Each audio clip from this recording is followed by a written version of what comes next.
नमस्कार, India voice पर स्वागत है आपका। मैं हूं आपके साथ प्रियंका मिश्रा।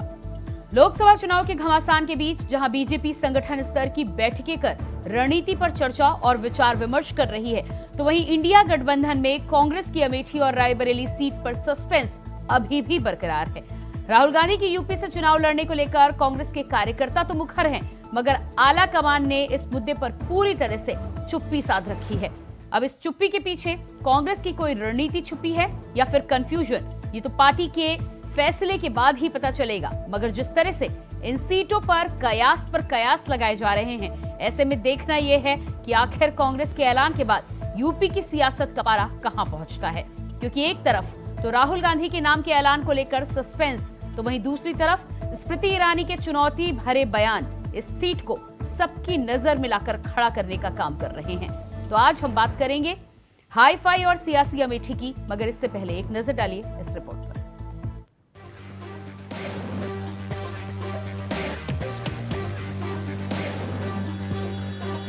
लोकसभा चुनाव के रण में बिसात बिछ चुकी है। शह और मात के खेल में अपने अपने किले तैयार करके चालें भी चली जा रही है। निशाना दिल्ली का सिंहासन है।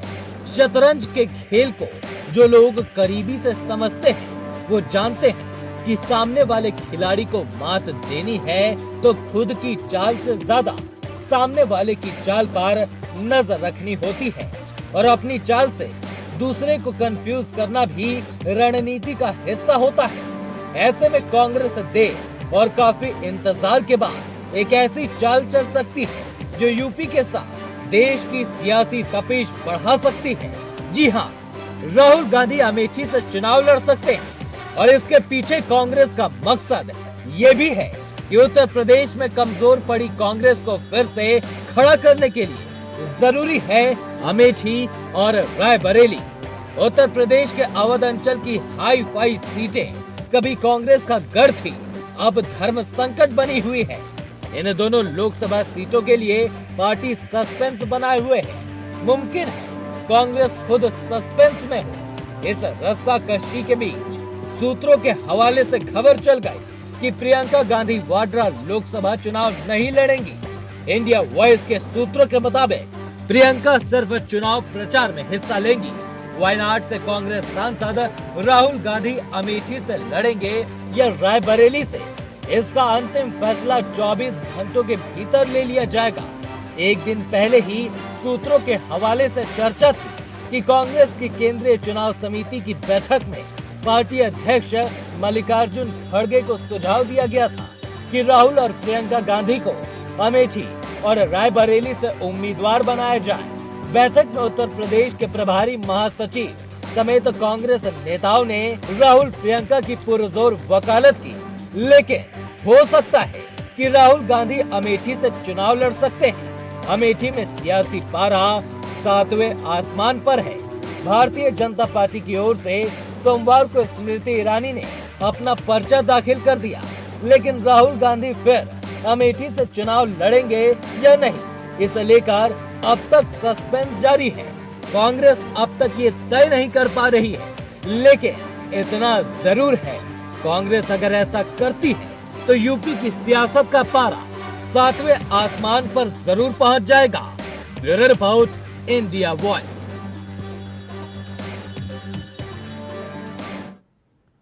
तो अमेठी को जहां राहुल गांधी या कांग्रेस के चेहरे का इंतजार है, तो वहीं स्मृति ईरानी लगातार चुनौती भरे अंदाज में ताल ठोकती हुई नजर आ रही हैं। आज अमेठी की इस हाईफाई सीट को लेकर हम करेंगे चर्चा। हमारे साथ मेहमान जुड़ चुके हैं, बीजेपी प्रवक्ता हमारे साथ डॉक्टर प्रियंका मौर्य जी जुड़ चुकी हैं। स्वागत है आपका कार्यक्रम में। रतन तिवारी जी कांग्रेस नेता हमारे साथ हैं, बहुत स्वागत है आपका भी। अशोक तिवारी जी सपा प्रवक्ता हमारे साथ हैं, आपका भी बहुत स्वागत है। और पिंटू तोमर जी राजनीतिक विश्लेषक हमारे साथ हैं, आपका भी बहुत बहुत स्वागत है। तो रतन जी, सबसे पहले आपसे ही सवाल, जिस तरह से अमेठी को लेकर बार बार जिक्र हो रहा है और लंबे समय से इस बात को लेकर चर्चाएं भी चल रही हैं, और आपकी तरफ से और पार्टी के तमाम कार्यकर्ताओं की तरफ से ये माना भी जा रहा है कि राहुल गांधी मैदान में जरूर उतरेंगे, लेकिन कहां से और कब? जी रतन तिवारी जी, मेरी आवाज आप तक पहुंच पा रही है? रतन तिवारी जी? जी पहुंच रही है जी। आपसे सवाल है मेरा कि राहुल गांधी को लेकर जिस तरह से सस्पेंस बरकरार है, आखिर कब इस सस्पेंस से पर्दा उठेगा? देखिए, मैंने प्रियंका जी कई चैनलों पे मैंने कई बार कहा है कि गांधी परिवार का ही सदस्य अमेठी लड़ेगा और रायबरेली लड़ेगा। और अमेठी की जनता और रायबरेली की जनता का जो लगाव रहा है गांधी परिवार के साथ, लगभग 17 बार रायबरेली हमने जीती, 16 बार हमने अमेठी जीता है। तो अमेठी से हम लोगों का दिल का लगाव है और निश्चित तौर पे आपके चैनल पे मैं कहता हूं कि राहुल गांधी जी अमेठी चुनाव लड़ने जा रहे हैं।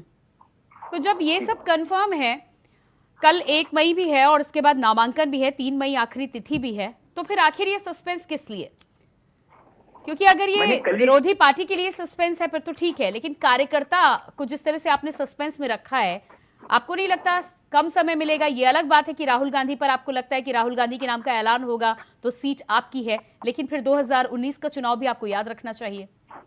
देखिए, इंडिया अलायंस की हमारी एक अपनी रणनीति है और हम अपने रणनीति के तहत काम कर रहे हैं। भारतीय जनता पार्टी हमेशा हमारे घर में झांकने का काम करती है, हमारे ऊपर आरोप और उंगली उठाने का काम करती है। हमारे रणनीति के तहत ये काम हो रहा है। आप निश्चिंत रहिए, आज शाम तक नहीं तो कल तक हम अमेठी और रायबरेली। अच्छा, लेकिन वो कहाँ अमेठी में आपका इंतजार कर रहे हैं रतन जी? उन्होंने तो मैदान में उतार भी दिया कैंडिडेट और नामांकन भी हो गया। डॉक्टर प्रियंका मौर्य, 2 बातों का जवाब दे दूं। इन्होंने सबसे पहले ये कहा कि गांधी परिवार का ही कोई ना कोई सदस्य चुनाव लड़ेगा। तो इसमें ही देखिए कि सबसे पहले ये जो नकारते रहते हैं, सबसे पहले इनका परिवार आ गया और परिवार के आगे कोई और नेता है नहीं इनके पास, एक चीज। और दूसरी चीज इन्होंने कहा कि रणनीति के तहत ये लोग काम करते हैं और भारतीय जनता पार्टी झांकने ताकने का काम कर रही है। और एक ऐसी रणनीति बनाते हैं आप लोग जिसमें मुंह की खानी पड़ती है और हार जाते हैं आप लोग। तो देखिए, क्योंकि इतना इनको हंसी आ रही है, मैं बता दूं कि उत्तर प्रदेश में खाली 2 ही सीट को ये अपना सीट मानते हैं 80 में से, वो है अमेठी और रायबरेली। और उसमें भी अभी तक इनका कोई कैंडिडेट उतरा नहीं, इनके परिवार का कोई कैंडिडेट इनफैक्ट नहीं उतरा। और किस मुंह से ये जाएंगे जनता के बीच में कहने कि मुझे फिर से सांसद बना दो, जो 5 साल कभी अपनी जनता को झांकने नहीं जाते हैं। तो एक चीज रतन जी बता दूं, भले आपको पीछे जनता ने प्यार दिया, लेकिन अब आने वाले समय में जनता बहुत जागरूक हो चुकी है और पिछले के जो समय 60 साल जनता ने बिताए हैं अंधकार में और 10 साल की जो मोदी सरकार की गवर्नमेंट जिस तरीके से चली है, उसमें लोगों को समझ में आ गया है कि अंतर क्या होता है। और इस बार इतना अच्छा जवाब आपको 4 जून को मिलेगा कि होश उड़ जाएंगे। देखिए, प्रियंका मौर्य बहुत अच्छी बात करती है।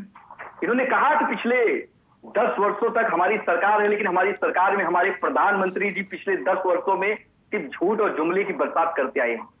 आज 10 वर्षों में जब काम देने का ब्यौरा देने का जो समय आया तो मच्छी, मटन, चिकन, इनको पूछिए ना कि इन्होंने क्या काम किया इतने साल से अमेठी और रायबरेली में रहे, तो वो काम गिनवा दीजिए ना। जनता प्यार करती है, जनता प्यार करती है। आपने उस प्यार को क्या दिया? जनता को उस प्यार के बदले क्या दिया कि 5 साल में कभी झांकने भी ना जाए?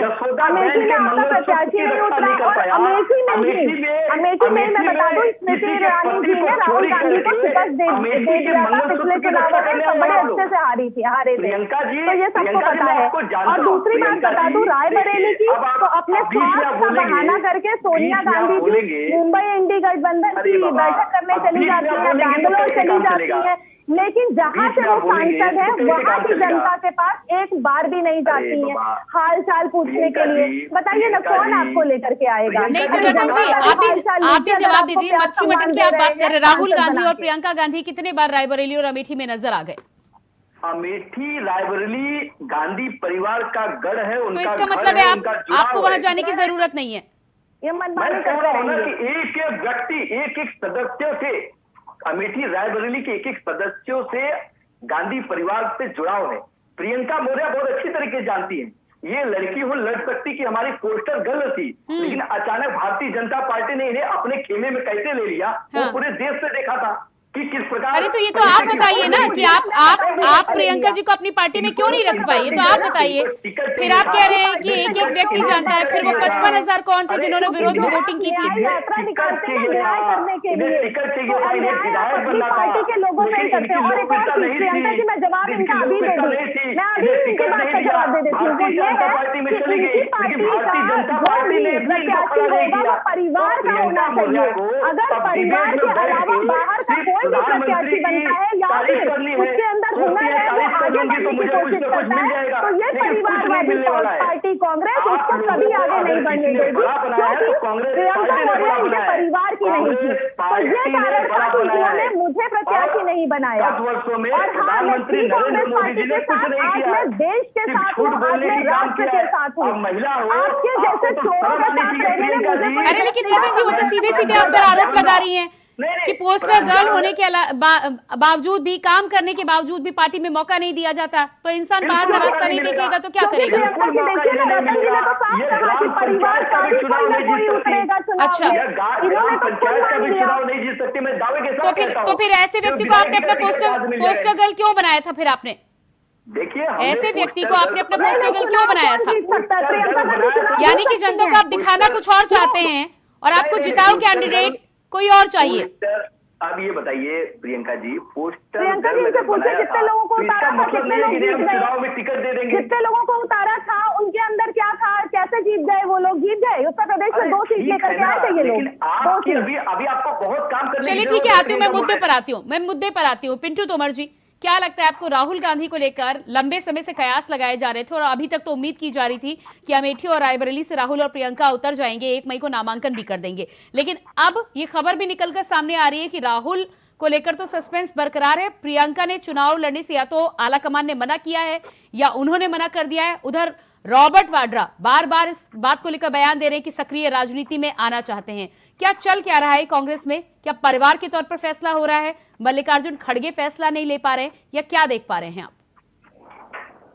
जिस तरीके से कांग्रेस चुनाव समिति की बैठक हुई थी और उन्होंने सारा जो मसला है रायबरेली और अमेठी का वो खड़गे और सोनिया गांधी जी पे छोड़ दिया था, तो हर पार्टी में ऐसा ही होता है। तो लेकिन मैं यहाँ स्पष्ट कर दूं आपको एक बात, प्रियंका गांधी किसी सूरत में चुनाव लड़ने नहीं जा रही है। राहुल गांधी की भी संभावना ना के बराबर है। अगर वो चुनाव लड़े तो अमेठी से नहीं बल्कि रायबरेली से लड़ेंगे। इसके पीछे मैं कारण बता दूं, 2019 की अगर हम बात करें तो राहुल गांधी कमजोर दिखाई दिए थे क्योंकि उन्होंने वायनाड से चुनाव लड़ा था। कहीं ना कहीं राहुल गांधी और उनके रणनीतिकारों ने उन्हें अमेठी की हकीकत से वाकिफ करा दिया होगा। 2019 की मैं बात कर रहा हूँ, 2019 में राहुल गांधी कमजोर दिखाई दिए थे। जनता कभी किसी कमजोर नेता को पसंद नहीं करती है। 2024 में अगर वो चुनाव लड़ते हैं, परिणाम क्या होगा इस बारे में कहा नहीं जा सकता। बहुजन समाज पार्टी ने अपने दोनों सीटों से प्रत्याशी घोषित कर दी है। भारतीय जनता पार्टी भी ये टटोल रही है कि अगर राहुल गांधी, तो आप ये कह रहे हैं कि कांग्रेस अपना गढ़ छोड़ने की तैयारी में है? आप इस बात को ऐसे भी कह सकती हैं। मैं फिर बता दूं, अगर 2004 जैसा रिपीट हुआ लोकसभा चुनाव का परिणाम, तो राहुल गांधी कांग्रेस को लीड करेंगे। बहुत बड़ी बात मैं आपको यहाँ बताने जा रहा हूँ, अगर 2004 जैसा नहीं आया, 14 और 19 जैसा आया, तो हमें एक बहुत बड़ा परिवर्तन दिखाई देगा। प्रियंका गांधी आगे से कांग्रेस को लीड करेंगी क्योंकि कांग्रेस के नेताओं का, खुद सोनिया गांधी का ये मानना है कि राहुल गांधी को जितने मौके दिए जाने चाहिए थे वो दिए जा चुके हैं। मैं आपको फिर बता दूं, प्रियंका गांधी 2024 में चुनाव किसी सूरत में किसी सीट से नहीं लड़ने जा रही है। रतन तिवारी जी, आप तो कह रहे थे गांधी परिवार का कोई सदस्य आएगा, तो इसका मतलब मान ले कि रॉबर्ट वाड्रा की एंट्री हो रही है और प्रियंका मैं बता दूं, मल्लिकार्जुन खड़गे का भी नाम कोशिश की गई थी अमेठी या रायबरेली से लड़ाने के लिए, लेकिन उन्होंने भी साफ इनकार कर दिया। रतन जी जवाब दीजिएगा। से अमेठी रायबरेली लड़ेगा, ये अब राहुल गांधी जी अमेठी लड़ेंगे कि रायबरेली लड़ेंगे वो हमारा CWC और ऑल इंडिया कांग्रेस कमेटी तय करेगा। लेकिन यह निश्चित तौर पे आपके चैनल पे कर रहा हूं कि गांधी परिवार का ही सदस्य अमेठी रायबरेली लड़ेगा।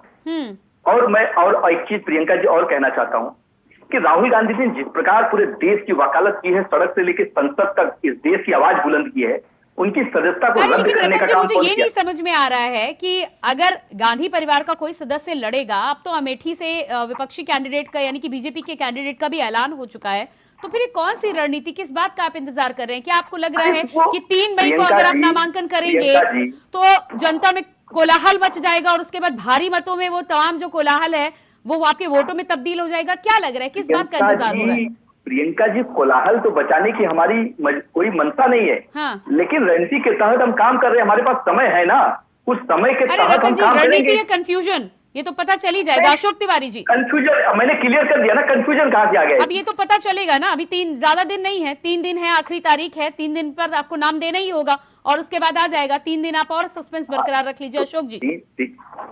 अशोक जी,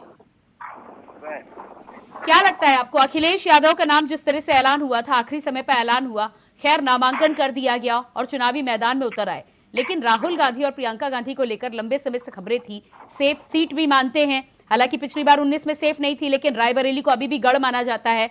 ये कौन सी स्ट्रैटेजी है कि बीजेपी के कैंडिडेट ने नामांकन भी कर दिया और अभी कांग्रेस से पता ही नहीं है कि आखिर किस सीट से उतरेंगे और चेहरा कौन होगा, आखिर कब होगी मुंह दिखाई?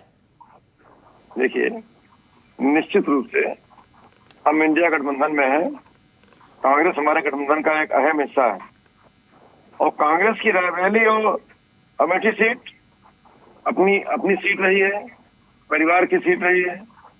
हम सदैव उन सीटों पर कांग्रेस समर्थन करते हैं। नहीं, लेकिन अशोक जी कहीं ऐसा ना हो कि मुंह दिखाई में आप देरी करें और बारात कहीं और चली जाए। अब आप सुनना चाहेंगे तो सुनिए, नहीं तो आप ही बोल लीजिए फिर। मैं कहना चाहता हूँ कि हम हमेशा सदैव अमेठी रायबरेली में, चाहे हमारा गठबंधन रहा या नहीं रहा, कांग्रेस को समर्थन करते रहे और कांग्रेस बहुत मजबूत है अमेठी रायबरेली में। अच्छा, वो जीतेगी, इस पर चिंता करने की मजबूती का दावा तो आप 2019 में भी कर रहे थे ना, आपने अपना कैंडिडेट नहीं उतारा था समर्थन में कांग्रेस के। देखिए, समय समय की बात होती है। एक समय था जब जनता जुमले में भी आई, अच्छा। जनता झूठ में भी आई, जनता फरेब में भी आई, सारा जुमला खुल गया, सारी औकात खुल गई, सारी पोल खुल गई, महंगाई मुंह बाए खड़ी है, रोजगारी फैलाव ले चुकी है। अच्छा, तो आपको लग रहा है कि 19 से 24 में बहुत कुछ बदल गया? डॉक्टर प्रियंका मौर्य जी, जवाब दीजिए। हाँ। हम बहुत बड़े बहुमत से जीतने जा रहे हैं, हम पूरा प्रदेश से जीतने जा रहे हैं, बोलना ही पड़ेगा, मुझे जवाब देने का। ठीक है, बिल्कुल बिल्कुल, अगर आप मजबूत चेहरा तो दिखाइए ना अशोक तिवारी जी, ऐलान तो कीजिए ना, इंतजार हो रहा है। डॉक्टर प्रियंका, देखिए, राहुल गांधी, प्रियंका गांधी की हिम्मत पड़ नहीं रही है अमेठी और रायबरेली से चुनाव के लिए अपना नाम देने के लिए। उसका बहुत बड़ा रीजन ये है कि 19 में अमेठी में उन्होंने देखा कि कैसे राहुल गांधी जी को स्मृति ईरानी ने अच्छे से हराया, और अब उनकी हिम्मत इसलिए नहीं पड़ रही है कि अगर आज हम यहाँ से लड़ते हैं, जनता के बीच में हमने कभी कार्य किया ही नहीं, कभी झांकने गए नहीं उनके सुख दुख में, तो किस मुंह से हम उनसे वोट मांगे कि हमें फिर से सांसद बना दो। नहीं, लेकिन अशोक तिवारी जी, डॉक्टर प्रियंका, अशोक तिवारी जी कह रहे हैं 19 से 24 में बहुत कुछ बदल गया। अरे, बदलाव इन लोगों को अगर नजर आता है ना, तो जनता की आवाज समझते हुए ये भी अपनी पार्टी में और अपनी विचारधारा में थोड़ा बदलाव कर लेते जनता के लिए। मेरी बात को कंप्लीट हो जाने दीजिए। मैं बता दूं कि ये रायबरेली और अमेठी के लिए बलि का बकरा ढूंढ रहे हैं कि जिसके सर पे ये सहरा बांधे और जब वो हारे तो उसके ऊपर चीखना फोड़े कि इसने चुनाव इसकी वजह से हार गए। मैं बता रही हूँ, इन लोगों के परिवार वालों की हिम्मत नहीं है कि रायबरेली और अमेठी से लड़े, क्योंकि वो वहां से हारेंगे ही हारेंगे।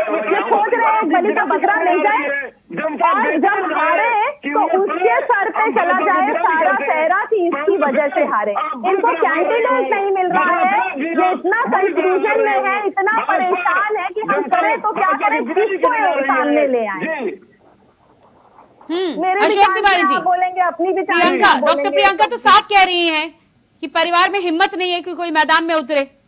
अरे क्या बात करती हैं, मोदी की हिम्मत नहीं है कि चुनाव लड़ रहे हैं। मोदी रतन तिवारी जी, आपका क्या कहना है? सीधे तौर पर चुनौती दे रही है यहाँ पर, वो तो साफ कह रही है। प्रियंका मौर्य है और इनको मैं अच्छी तरीके से जानता हूँ, बीजेपी के लिए लड़ रही है ना, हो सकता है कि वो समाजवादी पार्टी में भी जाके लड़ाई करे, हो सकता है सपा में भी, बसपा में भी शामिल हो जाए। प्रियंका मौर्य का एक अपना एक इतिहास है, वो आज भाजपा के लिए इसलिए लड़ रही है कि इनको टिकट चाहिए। जरा बताइएगा, अगर इनको भाजपा वाले भी टिकट नहीं देंगे तो ये सपा में चली जाएंगी, और सपा अगर टिकट नहीं देंगे तो बसपा में चली जाएंगी, और बसपा टिकट नहीं देगी तो अपना दल में चली जाएगी, और अपना दल टिकट नहीं देगी तो निषाद पार्टी में चली जाएंगे, और निषाद पार्टी टिकट नहीं देगी तो ओम प्रकाश राजभर की पार्टी है। तो प्रियंका मौर्य आपके इतिहास को आपके नहीं, रतन तिवारी जी किस इतिहास की बात कर रहे हैं? यही इतिहास है कि कांग्रेस से आई है, और क्या इतिहास है? नेताओं का दल-बदल तो होता रहता है। नहीं आपकी पार्टी में देखिए, आपको मैं बता दूं कि अगर इनको भाजपा भी टिकट नहीं देगी ना तो निश्चित तौर पे सपा ज्वाइन कर लेंगे, और सपा टिकट नहीं देगी तो बसपा भी ज्वाइन कर लेगी। कांग्रेस पार्टी छोड़ी है, टिकट लेने के लिए परेशान रहती है, के साथ काम कर रही हूँ। अरे तब राज कहाँ चला गया था? जब कांग्रेस का टिकट मांग रहे थे तब राष्ट्रवाद कहाँ चला गया? ठीक है रतन तिवारी जी, लेकिन पार्टी छोड़कर जाने वालों को कोसना ये पुरानी आदत हो चुकी है आपकी। आप राष्ट्रवाद का ढोंग मत रखिए। राष्ट्रवाद राज धर्म की बात करते करते इस देश को 10 वर्षों से आपने खोखला बना दिया। न तो आप रोजगार दे पाए, न तो महंगाई कम कर पाए, न तो आप महिला को सुरक्षा दे पाए। आप महिला है, आपको तो शर्म आनी चाहिए प्रियंका जी। जब मणिपुर में महिलाओं को नग्न अवस्था में घुमाएगा तब आप नहीं बोलती है। नहीं रतन तिवारी जी, ये बिल्कुल सिलेक्टिव हो जाता है। आप मणिपुर हर बार याद करते हो तो संदेश खाली उसके साथ जोड़ दिया करिए फिर आप। बिल्कुल जोड़ता हूँ संदेश खाली के लिए हमारे नेता विपक्ष अधीर रंजन चौधरी सड़क पर बैठे थे, लेकिन मणिपुर के ऊपर नहीं बोलेंगी, जंतर मंतर पे नहीं बोलेंगी। इनके लगातार नेता महिलाओं के साथ बलात्कार करते हैं। एक प्रज्वल रेवन्ना है कर्नाटक के, 2800 सेक्स स्कैंडल की सीडी बरामद हुई है, और उनका प्रचार प्रधानमंत्री मोदी करते हैं। तो ये लोगों का ठीक है रतन जी, ठीक है रतन जी, लेकिन मंथन करने की जरूरत तो आपको भी है ना। आपके साथ थे, पार्टी से कोई बाहर निकल जाए उसके बाद आपको कोसना। बीजेपी प्रवक्ता है, वो प्रवक्ता को कोसने से बेहतर है कि आप अपनी पार्टी की रणनीति पर विचार करें ना। क्यों नहीं आपके साथ लोग दिखते हैं? आप बताइए क्यों आप लोगों को जोड़ने में नाकामयाब हैं? भाजपा इनको टिकट नहीं देगी तो कल सपा में ज्वाइन कर लेंगी। हाँ तो ठीक है, तब जवाब ले लेंगे ना, तब जवाब ले लेंगे। प्रियंका जी इनको क्या दिक्कत है? मैं कहीं जाऊँ कहीं रहूँ, आपको तकलीफ हो गई ना, मैंने आपकी पार्टी छोड़ी तो क्या 22 के चुनाव में 7 सीट पिछली बार जीते थे, इस बार 2 में चले आए। मुझे पता है तो सच्चाई तो रतन जी ये भी है ना कि आप कार्यकर्ताओं को जोड़ पाने में नाकामयाब हैं। क्यों नहीं? हम जैसे कार्यकर्ता आज ये तो गलत बात है ना कि अगर आपकी पार्टी से कोई छोड़ के चला जाए तो आप कोसने की शुरुआत कर दें। बेचने वाले क्या बात करेंगे? मुंह नहीं लगता बोलने। अरे आप कांग्रेस के प्रवक्ता है, बीजेपी के प्रवक्ता हैं, आप अपने मुद्दों पर बात करें। व्यक्तिगत जाने की क्या जरूरत है? गांधी जी नहीं मुझे जवाब दे सकती, पार्षद का चुनाव नहीं लड़ सकते आपके प्रियंका गांधी और राहुल गांधी, और सांसद का चुनाव लड़ने के लिए 10 चाहिए होता है। हारने वाले क्या बोलेंगे? कब मिलेगा? अच्छे दिन कब आएंगे? महंगाई कब कम होगी? 2 करोड़ रोजगार कब मिलेगा? विदेशों में काला धन जमा है कब आएगा? ये बताओ ना आप। न किसानों की बात करते हो, न महिलाओं की बात करते हो, न युवाओं की बात करते हो, न महंगाई की बात जवाब दीजिएगा। इनसे पूछिए ना, ये जनता को क्यों नहीं समझा पाते हैं जो इतनी बड़ी बड़ी बातें कर रहे हैं? हम तो हर बार बताते हैं कि हमने काम क्या किया, और जनता को बहुत अच्छे से पता है। पिछली बार तमाचे पड़ चुके हैं, फिर भी समझ में नहीं आता है। और सवाल मेरे से पूछने से अच्छा है जो इतनी भीड़ दिखाते हैं ना अपनी रैलियों में, उसको वोटों में परिवर्तित करो, कुछ भला हो जाएगा तुम लोगों का। भगवान श्री राम के नाम पे राजनीति करने वाले लोग आप लोग। अरे हमने भगवान श्री राम के नाम पे राजनीति नहीं करी, 500 साल का वनवास खत्म किया है। पूरे देश में डंका बज रहा है कि राम मंदिर बना, लोग उससे खुश है। लेकिन आप लोगों को बहुत तकलीफ है क्योंकि आप लोगों ने कभी चाहा ही नहीं सनातन धर्म का भला, हिंदुओं का भला, लोगों का भला, लोगों की आस्थाओं के साथ खिलवाड़ करने वाले लोग, मांस मच्छी खाने वाले लोग। ठीक है, मुद्दे पर आइए। राहुल गांधी को लेकर बातचीत कर रहे थे, आपका अभी भी कहना है, लेकिन पिंटू तोमर जी साफ कह रहे हैं कि गांधी परिवार से कोई नहीं उतरने वाला। क्या कहना है इस पर? दूसरी बात ये कि पार्टी से बाहर निकलने वालों को अगर आप कोसने की शुरुआत करें तो आप, प्रियंका गांधी की उम्र तो फिर भी अभी प्रियंका मौर्य माफ कीजिएगा बहुत कम है, लेकिन आप सूरत में जब अपना कैंडिडेट एमपी का नहीं बचा पाए तो बाकी लोगों पर आप क्या किस तरह का इल्जाम लगाने की कोशिश कर रहे हैं? प्रियंका जी मैं वही तो कह रहा हूँ, लोकतंत्र की खुलेआम हत्या की जा रही है। सूरत के अंदर एक प्रत्याशी को किस प्रकार नामांकन वापस करता है। अरे रतन तिवारी जी, रतन तिवारी जी, बोलने नहीं देते आप बोलने नहीं देते। रतन तिवारी जी, आप अपनी सुरक्षा ना करें और उसके बाद आप बोले कि छुरा घोप दिया। प्रियंका जी, वहाँ पे सारे इंडिपेंडेंस वापस कर लेते नाम, लेकिन नोटा है ना, नोटा दबाने का अधिकार जनता के पास अरे है आपकी ना। पार्टी को कानों कान भनक नहीं लगी अरे ऐसा कि एमपी का कैंडिडेट अपना नाम वापस लेकर बीजेपी में शामिल होने जा रहे हैं? पिंटू तोमर जी, क्या कहना है इस पर आपका? क्या लगता है आपको संगठन के स्तर पर कहां जा रही है कांग्रेस? आज तो बेशक कांग्रेस ये आरोप लगा सकती है कि उसके पास ईडी, सीबीआई, इनकम टैक्स है, इस वजह से वो उनके उम्मीदवारों को धमका रही है। लेकिन मैं याद दिलाना चाहूंगा रतन जी को कि 2014 में तो कांग्रेस की सरकार थी जब चुनाव हुआ था, गौतम बुद्ध नगर से जो कांग्रेस के उम्मीदवार थे रमेश चंद्र तोमर, उन्होंने भी उस समय नामांकन वापस लिया था, जिस दौरान कोई पर्चा दाखिल नहीं कर सकता था। उस दौरान तो भारतीय जनता पार्टी की सरकार नहीं थी। ये मानना होगा कांग्रेस ही को, हालांकि वो मानेंगे नहीं कि संगठनात्मक रूप से बेहद कमजोर हुई है पार्टी। इसके पीछे कारण ये भी है कि एक तरफा उसका झुकाव रहना। संदेश खाली पे कभी प्रियंका गांधी या राहुल गांधी का कोई व्यक्तित्व नहीं आया। राजस्थान में जब कांग्रेस की सरकार थी, एक मासूम बच्ची के साथ जो भी नाबालिग थी, उसके साथ दुष्कर्म करके उसकी हत्या कर दी गई थी, उसके एक वक्तव्य नहीं आया। बेशक उनकी सरकार थी, लेकिन वहां भी उनको एक्शन लेना चाहिए था, खड़ा होना चाहिए था, बोलना चाहिए था। जिस तरीके से देखिए, संविधान हमें हक देता है, हम कुछ भी खाएं, कुछ भी पहने, कुछ भी कहें, लेकिन एक भावनाओं का देश है भारतीय जो भारत है। अगर पड़ोसी के यहाँ दुख होता है तो हम भी दुखी होते हैं, और खुशी होती है तो हम भी खुशी होते हैं। जिस तरीके से राम मंदिर का न्योता ठुकराया गया, गए नहीं, उससे भी भावनाओं को ठेस पहुंचा है। हालांकि ये इनका संवैधानिक अधिकार है, ये जाए ना जाए। ठीक है, रतन जी फाइनल कमेंट दीजिएगा। देखिए प्रियंका जी, हमने राम मंदिर का न्योता ठुकराने की हमारी औकात और हिम्मत नहीं है, लेकिन वो भगवान श्री राम के नाम पे भारतीय राजनीति में वो एक राजनीति का अखाड़ा बना ले रही थी भारतीय जनता पार्टी। उस राजनीतिक अखाड़े में हमने कदम नहीं रखा।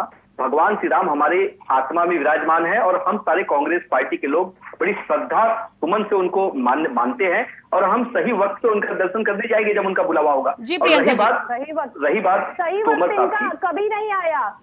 इंदिरा गांधी, राजीव गांधी, राहुल गांधी, प्रियंका गांधी, सोनिया गांधी, जरा इनसे पूछिए कितने लोगों का सही वक्त आज तक नहीं आया, आज तक दर्शन करने कभी गए ही नहीं राम मंदिर, झांकने कभी नहीं गए, और बुलावा आएगा। अरे जिनकी मंशा ही नहीं है वो उनका समय कभी नहीं आएगा, और इसीलिए राम जी ने आपका समय तय कर दिया है, और उनकी भी मंशा तय हो चुकी है कि आप लोगों की विदाई होनी है देश से, क्योंकि देशवासी समझ रहे हैं कि उनकी आस्था का जो सम्मान न कर पाए, ऐसी पार्टी को नहीं आने देना है। और 4 जून को जब रिजल्ट आएगा ना, ईवीएम का रोना मत रोना रतन जी। व्यापारीकरण बंद करिए। हम भगवान राम के सच्चे पुजारी हैं, हम व्यापारी नहीं है। तभी तो कभी झांकने नहीं जाते हैं। फिर जाना चाहिए था ना, फिर जाना चाहिए था आपको। चुनाव में भी फायदा हो जाता रतन तिवारी जी। अशोक तिवारी जी फाइनल कमेंट दीजिएगा। जाना चाहिए था फिर आपको। अशोक तिवारी जी, यही नहीं, समाजवादी पार्टी से भी नहीं कोई टिकट टोपी लगा करके चला गया राम मंदिर दर्शन करने। ये इनके दिल की आस्था है। देखिए, पहले शांत कराइए जी। अशोक तिवारी, देखिए इस समय देश का माहौल 10 साल के शासन देखने के बाद भाजपा के खिलाफ है।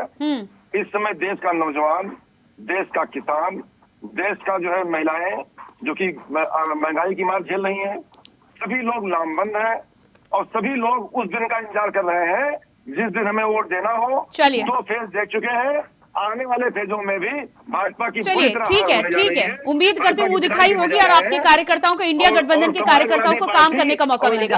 अशोक तिवारी जी, रतन तिवारी जी, डॉक्टर प्रियंका, पिंटू तोमर जी, बहुत बहुत धन्यवाद जुड़ने के लिए। तो जिस तरह से अमेठी और रायबरेली को लेकर अभी भी सस्पेंस बरकरार है, तमाम कयास लगाए जा रहे हैं, कार्यकर्ता पलक पावड़े बिछाकर इंतजार कर रहे हैं, लेकिन आखिर कब होता है ऐलान और कौन करता है अमेठी और रायबरेली से नामांकन, इसके लिए तो अभी सस्पेंस भी बरकरार है और इंतजार भी करना होगा। फिलहाल हमारे इस खास कार्यक्रम में इतना ही। खबरों के लिए बने रहिए इंडिया वॉइस के साथ। मुझे दीजिए इजाजत, नमस्कार।